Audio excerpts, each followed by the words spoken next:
अंतरात्मा की आवाज। ममता दीदी को मुख्यमंत्री रहते हुए कांग्रेस की उस परंपरा को याद है या नहीं कि अंतरात्मा की आवाज होती है, जिस पे इंदिरा गांधी ने पार्टी से भी विद्रोह कर दिया था। राहुल गांधी कहते हैं मेरा ध्यान न भटकाओ, मैं यूपी आया हूं, मैं रायबरेली आया हूं या मैं जहां जा रहा हूं। मैंने वो उस घटना पर कुछ अधिक बोलने को भी तैयार नहीं।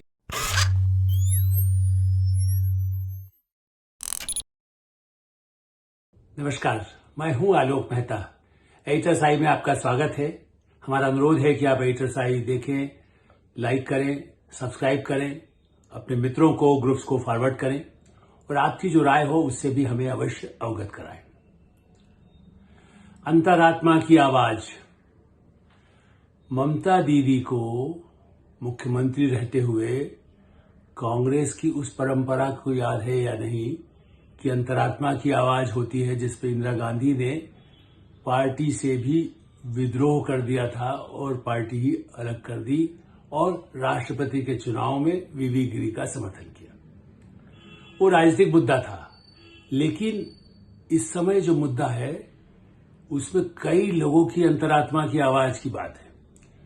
ममता बनर्जी मुख्यमंत्री हैं, जिम्मेदारी कितना लें, जांच के लिए कह दिया, पुलिस को कह दिया, सीबीआई की जांच कर रही है, लेकिन कटघरे में वो, उनकी पार्टी, उनके नेता, उनके जो अपराधी जिनके संबंध हैं, जो हत्याकांड कोलकाता में जो नृशंस हत्याकांड हुआ है डॉक्टर का, और उस पर पूरे देश में जो हंगामा है, उस पर अंतरात्मा ममता बनर्जी की तो नहीं जागी रही।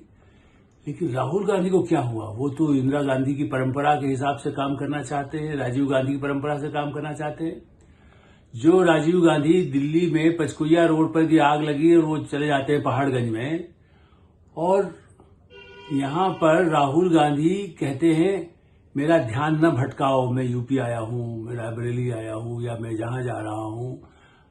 मैंने वो उस घटना पर कुछ अधिक बोलने को भी तैयार नहीं है, जहां सड़कों पर लोग उतरे हैं, डॉक्टर उतरे हैं, प्रदर्शन हो रहे हैं, अस्पताल ठप पड़े हैं। एक छोटी मोटी प्रतिक्रिया नहीं, एक बड़ी पार्टी के नेता के नाते और उनकी अपनी पार्टी के और नेता क्यों नहीं उस पर अंतरात्मा की आवाज बोल रही है? उनके गठबंधन के सहयोगी भी दबी जबान, मतलब सबका जैसे होता है, औपचारिकता पूरी हो, जांच हो जाए, ठीक है जांच हो जाए। लेकिन जो अपराधी रहे हैं, जिससे पूरे सुरक्षा का, डॉक्टरों की सुरक्षा का भी मामला है।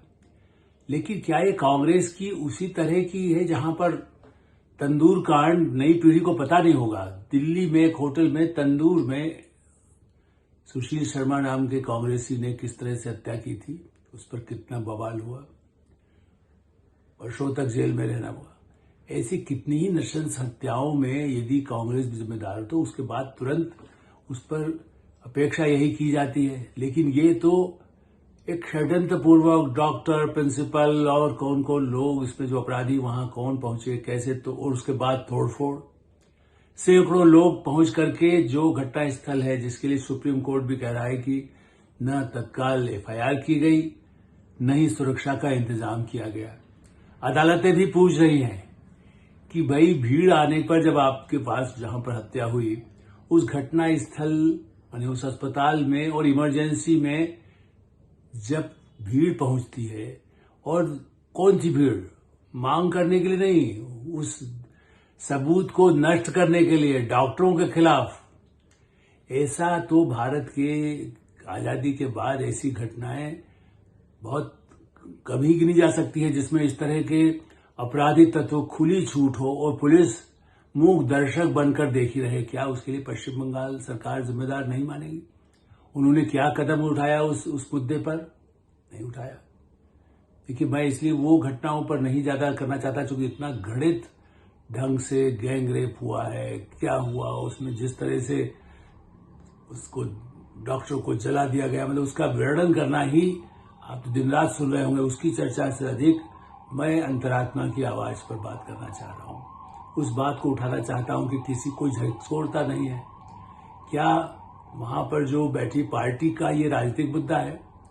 भारतीय जनता पार्टी यदि राजनीति करती रही है, ठीक है, आज भी राजनीति में जो लोग हैं वो करेंगे। लेफ्ट पार्टीज भी कुछ तो बोल रही है, लेफ्ट पार्टी भी कह रही है। अधीर रंजन चौधरी कांग्रेसी नेता वो बोल रहे हैं, उनको तो पता नहीं, उनको भी कहीं निकाल दिया जाए, मतलब पूरा ही अभी तक तो निकाला नहीं गया, अध्यक्ष पद से हटाया गया है। जो बोले वो उसको गुनाहगार मान लिया जाए। डॉक्टरों के समर्थन बोलने वाले तृणमूल कांग्रेस के नेता पर भी डंडा चल रहा है। उसको पता चला है कि उसको हटा दिया है, उसको प्रवक्ता पद से हटा दिया गया।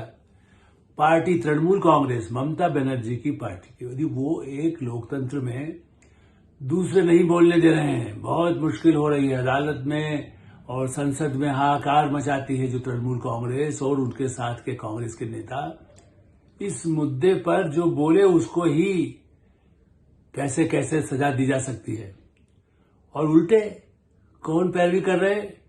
कहने को प्रोफेशन तो है ही भाई, हत्यारे का भी आप कह सकते हैं कि इंदिरा गांधी के हत्यारे का भी समर्थन करने के लिए वकील खड़े हो गए थे, लेकिन इस समय जो खड़े हैं कपिल सिब्बल राज्यसभा के मेंबर हैं और कांग्रेस में रहे, मंत्री रहे वर्षों तक, बहुत बड़े वकील हैं। अभिषेक बच्चन सिंह भी बड़े वकील हैं। वो जब भ्रष्टाचारियों को बचाने जाएं, हत्यारों को बचाने जाएं, वो उनका काम है, वो कहेंगे मैं तो ये प्रोफेशन मेरा है।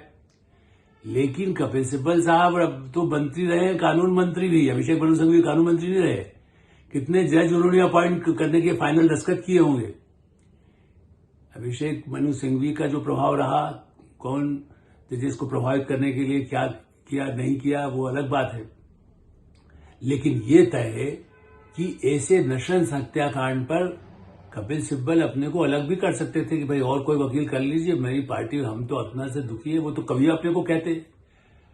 कविता, अंग्रेजी हिंदी की कविता लिखकर जब शिक्षा मंत्री थे, जब उनके पास शिक्षा मंत्रालय रहा, तो बड़ा भागा कवियों को, साहित्यकारों को, पत्रकारों को बुलाकर ऐसा दिखाते थे उनसे संवेदनशील कोई है ही नहीं है। पता नहीं, कविता ठीक है, वो पढ़े लिखे हैं, कविता भी लिखी होगी, लेकिन कोई ऐसे साहित्यकार तो नहीं है। लेकिन संवेदनशील होकर जो कविताएं लिखता हो, क्या वो डॉक्टर हत्याकांड में उस संवेदनशीलता, राजनीतिक और सामाजिक जिम्मेदारी, राजनीतिक और सामाजिक जो गतिविधियां उनकी रही, जिसके लिए वो संसद बनते हैं। सांसद का काम डॉक्टरों को बचाना नहीं है, और पता चला कि वो तो और कटघरे में जो लोग कर रहे हैं उसका उसको बचाव करना, जो अपराधी हो उनका बचाव करना। ये प्रोफेशन में डॉक्टर कल से कहे नहीं मेरा तो काम है ऑपरेशन करे, चाहे उसकी नस कट जाए, मर जाए तो कोई बात नहीं, मैं क्या करूं, मेरा तो काम है नस काटना। कोई नेता जाए तो उसके बाद वो करने लगेगा। ये तो उस तरह की बात हुई, क्योंकि उसका अपना दायित्व तो बचाना है, और जो राजनीतिक सार्वजनिक जीवन में है उसका काम अपराधियों को दंडित करना है। ये ठीक है कि कपिल सिब्बल साहब, राहुल गांधी जी को तब याद नहीं होगा जिस समय कपिल सिब्बल साहब आए, चूंकि तब वो उस समय काफी कम उम्र के थे, लेकिन हम लोगों ने देखा है कि एक बड़े प्रसिद्ध, एक बड़े जज पर जब महाभियोग चल रहा था, तब संसद में पैरवी करके ही कपिल सिब्बल पहली बार संसद में घुसे थे। तब वो एमपी नहीं बने थे, वो राज्यसभा के सांसद नहीं थे, हम उसके गवाह हैं।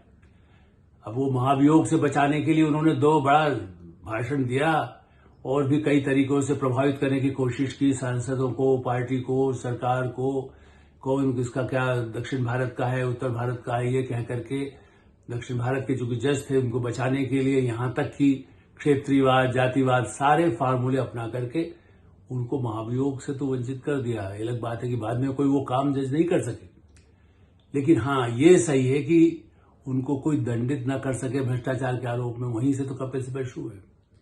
और राहुल गांधी टैक्सी वालों के साथ घूम रहे हैं, उनके साथ उनके खाना खाने के लिए तैयार है कि हमें जनता की बात समझना है। 20 वर्ष राजनीति में रहने के बाद अब उनको टैक्सी वाले का दर्द समझ आने के लिए उसके पास जाने की जरूरत है। बाकायदा 50 सुरक्षा के लोग, पार्टी के लोग, ऑर्गेनाइज जैसे ट्रिप होती है वैसा करके वो ये दिखा रहे हैं। कलकत्ता में भीड़ को नियंत्रित करने ही चले जाए या उनका नेतृत्व करने चले जाए, ठीक है, वो कहे नहीं न्याय मिल रहा है। यदि वो यही मानते कपिल सिब्बल के साथ वो भी खड़े होकर प्रदर्शन करने लगे, ममता के समर्थन में खड़े हो। लेकिन नहीं, वो कहे मैं अपना, मेरा रूटीन है, मैं यहां मिलूंगा, मैं यूपी जाऊंगा, मेरी कॉन्स्टिट्यूंसी का ध्यान दूंगा। ठीक है, निश्चित तो देना चाहिए, अब तो ध्यान देना जरूरी है। रायबरेली, उत्तर प्रदेश में उनको लिख रहा है कि उत्तर प्रदेश सरकार, अभी तो विधानसभा के चुनाव आने वाले हैं, 10 उपचुनाव हैं, तो उसमें हम कैसे ज्यादा हिस्सा ले सके। राजनीति करें, इस पर कोई आपत्ति नहीं, राजनीति करना राजनीतिज्ञों का काम है, सांसदों का काम है, पार्टियों का काम है, लेकिन क्या इतनी बड़ी घटना के बाद एक महिला के साथ इतना भयानक बलात्कार हो, डॉक्टर के साथ हो, अस्पताल के अंदर हो, और उसके बाद उसकी लाश को जला दिया जाए, फटाफट ये करके उसको दबाने की कोशिश हो, और उसमें डॉक्टर अपनी सुरक्षा के लिए देश भर में हड़ताल कर रहे हैं। लेकिन राहुल गांधी जी इस पर नहीं। बाहरी षड्यंत्रों की जब बात होती है कि अराजकता पैदा हो जाए, वो तो ये कहेंगे हाँ बांग्लादेश में जो हुआ ऐसे भारत में स्थितियां हैं इसलिए लोग सड़कों पर उतरे हैं। जो लोग ममता सरकार के खिलाफ सड़क पर उतरे हैं वो क्या अराजकता पैदा करने के लिए है? वो अपनी मांग न्याय मिले उस परिवार को, उस मां को, उनके परिवार को कैसे न्याय, तो इससे अब खैर उससे कोई मुआवजा तो मिल नहीं सकता है किसी की नृशंस हत्या के बाद, पैसों से तो उसकी कीमत जान की नहीं हो सकती है। ममता सरकार ने ऑफर किया, मना किया, लेकिन उनकी पार्टी के मुंह बंद, कांग्रेस पार्टी के मुंह पर ताला, उनके गठबंधन के साथियों को चुप रहो, इधर उधर मत जाओ, ये बोलना है तो औपचारिकता पूरी कर दो, हमें तो चुनाव की तैयारी करना है। महाराष्ट्र का चुनाव है, झारखंड का चुनाव है, कर्नाटक में भ्रष्टाचार के गंभीर आरोप मुख्यमंत्री पर लगे, पत्नी के इतने सारे प्लॉट कैसे उनको मिल गए, उस पर जांच के आदेश गवर्नर महामहिम राज्यपाल थावरचंद गहलोत दे रहे हैं, लेकिन उसके बाद भी उस जांच को कैसे रोका जाए, अभिषेक मनु सिंघवी को अदालत में खड़ा कर दिया, अदालत फैसला करे। दिखाई दे रहा है वो इनकार नहीं कर रहे हैं कि प्लाट नहीं मिले उनको, कैसे मिले, करोड़ों के प्लाट किससे मिले, सौगात में मिले, भाई से भेंट में मिले, फिर उसका क्या हिसाब किताब, कितना है उसकी कीमत, जांच ही तो कह रहे हैं गवर्नर, फांसी देने को नहीं कह रहे हैं, सजा थोड़ी देंगे, सजा तो अदालत देगी। जांच करके भ्रष्टाचार कहां हुआ, किस स्टेज पर हुआ, कौन अधिकारी ने खुश करना चाहा, ये गिफ्ट थी या पैसा किसकी जमीन थी, उस जमीन के बदले में कैसे प्लाट मिला, ऐसे कितने मामलों में उलझे हुए हैं। तो उसकी चिंता है सरकार बचाने की, सत्ता में आने की। जो अंतरात्मा की आवाज होती है, महात्मा गांधी का नाम लेकर के जो पार्टी चलती है, वो अब इस स्थिति में आ गई है कि सत्ता के लिए सब कुछ जायज है। जो हमारे साथ गठबंधन में है, जबकि ममता बनर्जी आज भी कोई उनको प्रधानमंत्री मानने के लिए कोई घोषित नहीं कर सकी है कि हाँ हम चलिए मानेंगे कांग्रेस को। अभी महाराष्ट्र में भी घोषित नहीं किया गया है कि मुख्यमंत्री कांग्रेस का होगा। अभी हरियाणा में घोषित नहीं किया गया कि भूपेंद्र सिंह हुड्डा होंगे या सुरजेवाला होंगे या कौन होगा, जो कि सब जो सलाहकार हैं। तो राजनीति भी आप कर रहे हैं। झारखंड में भ्रष्टाचार से सने हुए मुख्यमंत्री का दामन छोड़ चुके सबसे पुराने उनके झारखंड के सेनानी, वो साथ छोड़ चुके हैं, लेकिन कांग्रेस तो साथ रहेगी क्योंकि सत्ता में रहना है उसको, वो हेमंत सोरेन का दामन थाप करके रहेगी। तो भ्रष्टाचार, अपराधी उनका समर्थन लेकर के सत्ता में बने रहना, क्या अंतरात्मा की आवाज कहीं किसी को सुनाई नहीं देती? फैसला आप भी करिए। हम अधिक इस पर कितने विचार किस तरह से पेश करें, यही अपने आप में बहुत एक दुखद अध्याय भारतीय समाज, राजनीति, सत्ता का है। HSI में विराम देते हैं। आप HSI देखते रहें, सब्सक्राइब करें, लाइक करें, मित्रों को फॉरवर्ड करें, और जो आपकी राय हो उससे भी हमें अवश्य अवगत कराएं। धन्यवाद, नमस्कार।